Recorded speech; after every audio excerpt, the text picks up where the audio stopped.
I was hired to become a missions pastor here at Greater Mount Zion with the experience of a bus operator.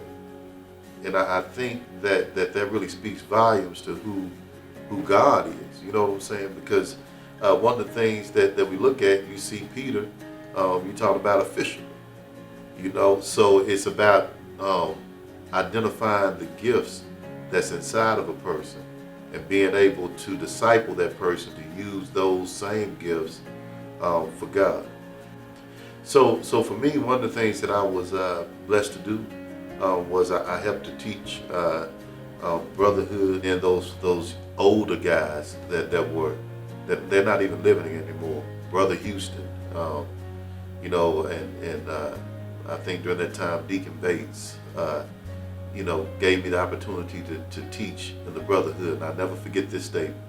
They said, "Young man, say what God has to say through you, and then sit down." And then from there, you know, then it was that deep sense that God was calling me to preach. So at that time, that's when I shared it with Pastor Clark, and it seemed like forever waiting in between the time that I told him to the time that I actually preached. But I understood the process after a while, because if I had really been called, then I would stick with it, right? And I would be persistent about it. And I never forget after I preached my first sermon, he gave me a handwritten letter that said, "God has His hands on you. Don't move." Long story short, you know, become a missions pastor, being a part of helping to build out the causes, the 8 great causes, helped me to really see some of the other areas that we could actually reach people.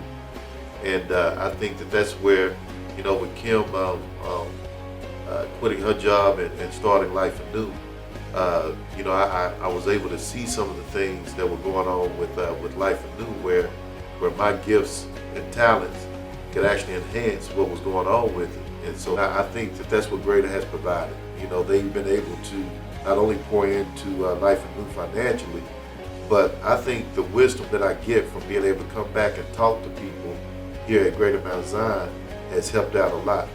So in the pastoral role, what I see myself doing is being able to not only disciple other people, but also begin to mobilize more people to reach people in the highways and byways, everywhere that there are people that people gather. I want to make sure that we're there.